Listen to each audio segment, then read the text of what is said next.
In this video, let's explore grid row management. I'm going to write a simple JavaScript code in a Power Apps model-driven app to get the list of subgrid records for a specific table. In this example would be a account field.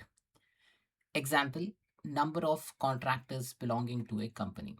So the scenario is I have an account table over here. I have a contractor table over here. Account is linked to a contractor. So one account or company can have many contractors working under them. Now this is a subgrid. So I'm going to perform some operations on subgrid. Some of the operations which I'm going to perform is get the list of selected rows, get the total record count, get count of selected rows, get the entity name for a record, and also get the record name, record ID for this particular record in a subgrid. Now, this will be useful in a scenario whereby you will be showing a form to a user, and on basis of any control selection within a form, you perform some operation on a subgrid, whether to select the number of selected rows, get the table name of the record, get the details of the selected row, be it a name, be it an ID, be it any field within that subgrid. So I'm going to show you that example. So for that, let me show you the model driven app which I have created. So this is a simple model driven app. It is a contractor management model driven app. It has a contractor, pay runs, training records, contract renewals, and other fields. Now, if I go into setup, I have accounts. Now, if you see over here, I have a list of accounts in the organization. Now, in this account, so this account has a list of contractors. So if you see over here, in the first example, which I explained to you, that this particular account has a list of contractors working under them. Now, there can be multiple organization, there can be multiple contractor, but this one contractor can only belong to one organization. So there is a relationship of 1:m. Now think about a scenario like if I perform some operation on a drop down over here. So maybe I select some different values in a drop down. I want to know how many items I have selected, or maybe I want to extract these values. I want to extract the GUID of this record. I want to know whether this record is active or inactive, or maybe any other operation. I'm just giving you some examples because examples may differ across different individual, different use case, different business case, right? Now, the goal of this exercise is to show you how you can extract the values from this grid when this form is loaded or when this control content changes. So for that, I'm going to write a simple JavaScript over here. So I'm going to write a JavaScript using VS Code. Now I have already created a web resource. So here I have created this web resource. This web resource has nothing in it. So Jacob_July is. I'm going to write a JS, and then that JS I'm going to populate. Then we are going to hook a method. So this is a model driven app. Now here in the model driven app, I have all this views and forms. I will select setup, go to accounts form, and once this account form loads up, I'm going to write hook some code, JS code on this event. Maybe I can write the code on the form load of this event just by clicking on onload and adding an event handler, or maybe I can pick up maybe any field, and then from here in the field I select event, and then on change of this event handler I will select the correct JS, and then I'll put the function name. Right, so let's start writing the JS in our VS Code.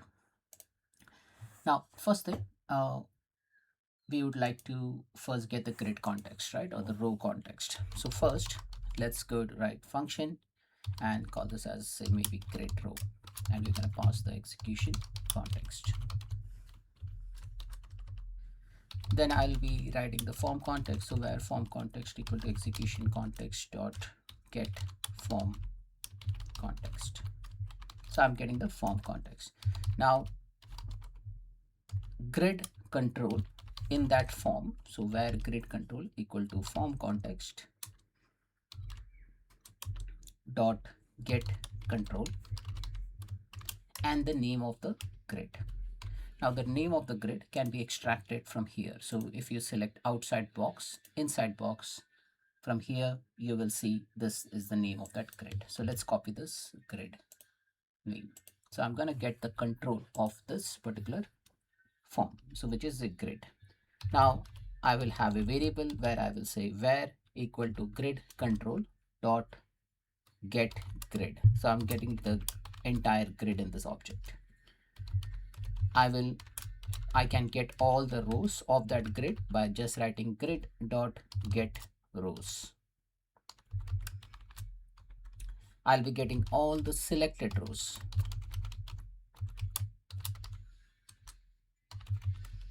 Again by using the grid object. So grid dot get selected rows.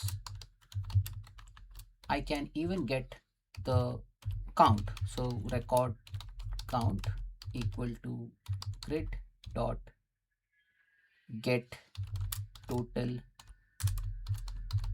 record count. And then I can go ahead and write all this thing in console.log. So just to show you the grid value, so grid plus grid. Now again, this will just give you an object, okay? So you will not get any specific output, but I'm just gonna copy all these things over here just to show you what all things we can extract, and then you can use that within your code. So all rows, all selected rows, record count. So maybe record count, and we copy all the corresponding objects over here. So grid, all rows, all selected rows, record count. Right. What all else we can do over here? I can get the row length. I can get the selected row length. So for that, I will just write console.log.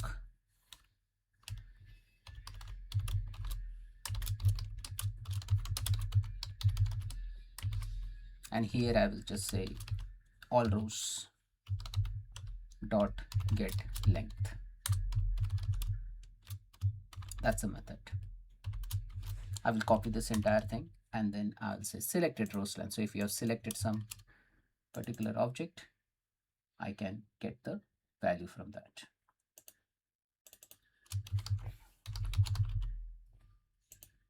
Now also this is selected rows length. Now if I want to iterate through the value, so I will be saying, okay, all selected rows dot for each, and I'm going to write a function over here. So any item or any row which is selected, not all the rows, but the selected rows, I'll be passing a function, and the function has row in it. And here I'm gonna just say I want to extract which entity does it belong to. So I'll just say where entity equal to row dot. So I'm just taking one row item at a time. So get data dot get entity, and then I can write console.log. What is the name of that entity? So entity name plus entity. So that's the entity we can get. Now if I want to get the ID or the GUID of that specific record, I'll just say where record ID is entity dot get ID. So that's another method to get the record ID. So I'll just say write console.log and record ID plus record ID. Then I can even get the primary value, the primary attribute value. So I'll just call this as primary attribute value equal to entity dot get primary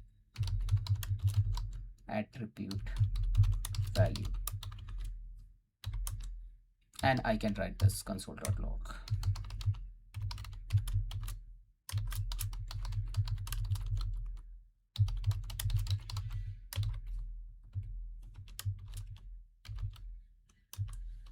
All right, so these are all the things which we can perform. So what we are doing over here is we are iterating through the selected rows. So I'll just save this value. So I'm just explaining you what I have written over here. So I've taken the form context, I got the grid control, then I got the grid object, grid rows, selected rows, total record count, got the total length of the record, selected rows length. Now over here I just made it's same, right? So maybe I may need to change this. So this is all rows length and all selected rows length. So a grid can have 5 items, so it will give you 5. Grid can have 2 items selected, so it will give you the output 2. All selected rows dot for each, you're passing a row, getting the entity name, getting the record ID, getting the primary attribute value. So these are the functions which you can perform. So let's go ahead and copy this code